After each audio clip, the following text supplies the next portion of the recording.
Hello बच्चों, let's read the question. The gravitational field in a region is given by I vector equal to 4I cap plus j cap Newton per kg.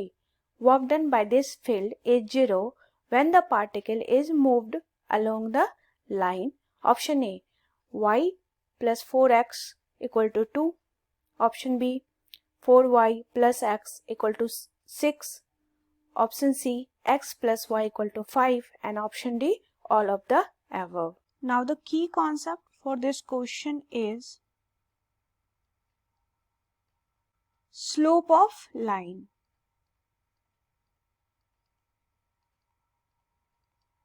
Line का slope देखेंगे. यहाँ पे given है आपका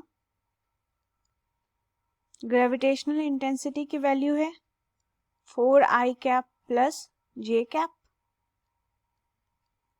Newton पर KG and work done की value given है 0. Now as we no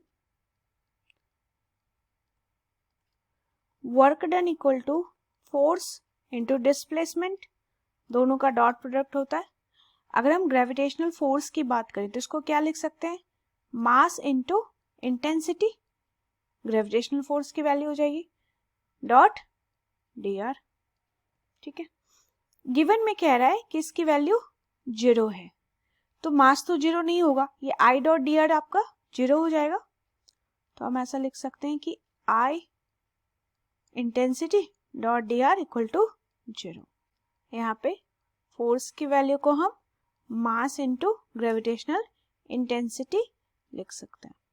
तो अगर ये आई डॉट डी आर आपका 0 है, इसका मतलब क्या है कि इसके बीच जो एंगल है I D R cos theta, that is जो थीटा एंगल है वो कितना है 90 है.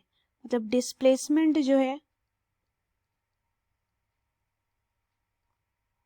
डिस्प्लेसमेंट इज परपेंडिकुलर है ये ग्रेविटेशनल फील्ड पे, ये ग्रेविटेशनल फील्ड इंटेंसिटी पे परपेंडिकुलर है आपका डिस्प्लेसमेंट.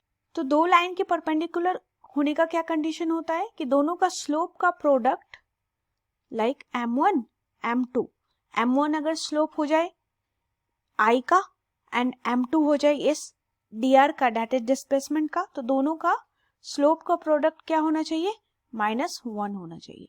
अब हम इसी कंडीशन को चेक करेंगे तीनों लाइंस के लिए, क्योंकि मेरे पास i की वैल्यू गिवन है, तो i का स्लोप हम देख लेते हैं.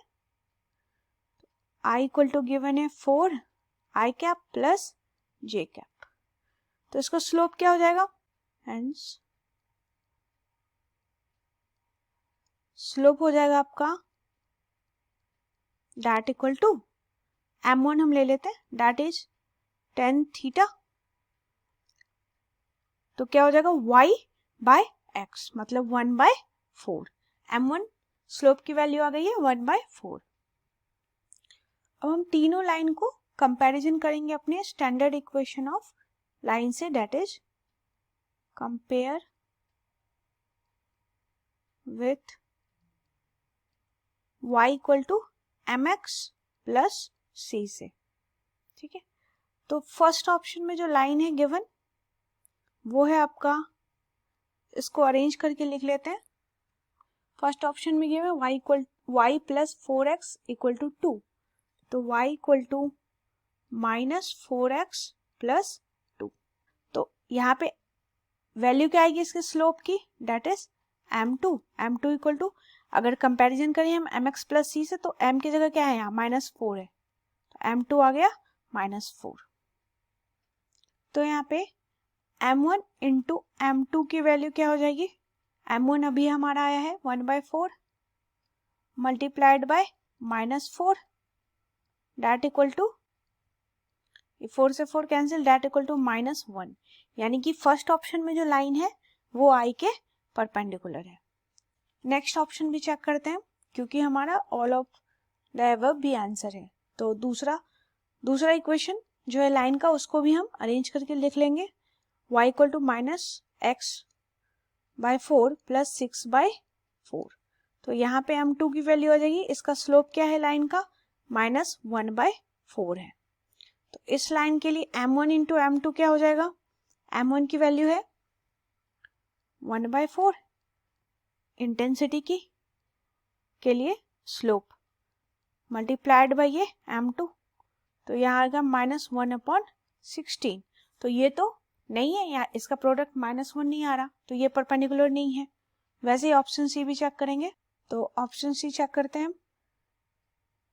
ऑप्शन सी में जो इक्वेशन है उसको अरेंज करके लिखेंगे, तो y equal to -x plus 5। यहाँ कंपेरिजन करें, m की जगह क्या है -1, दैट इज m2 की वैल्यू आ गई -1।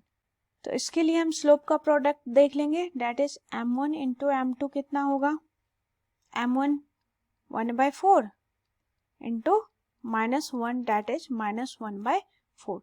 तो यहाँ भी -1 तो नहीं आया है, -1/4 आया है। ठीक है, तो हमारा आंसर क्या हो गया, आंसर हो जाएगा सिर्फ जो फर्स्ट लाइन का इक्वेशन है, that is y plus 4x equal to 2। सिर्फ और सिर्फ वही आपका परपेंडिकुलर है, मतलब वर्क डन यहाँ पे 0 है, इस कंडीशन को सेटिस्फाई कर रहा है।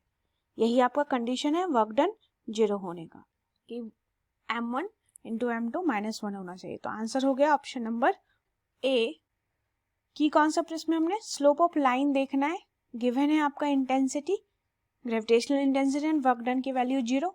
अगर वर्क डन 0 है तो दो लाइन का जो स्लोप है that is I and D R का, उसके स्लोप का प्रोडक्ट -1 होना चाहिए। इसको 1 बाय 1 हम चेक कर लेते हैं लाइन के लिए, और कंपैरिजन कर लेंगे अपने स्टैंडर्ड इक्वेशन ऑफ लाइन के साथ। तो फर्स्ट जो लाइन है उसमें इसका प्रोडक्ट आपका -1 आ रहा है, तो ऑप्शन ए आपका करेक्ट आंसर है। I hope you understood it well. Best of luck.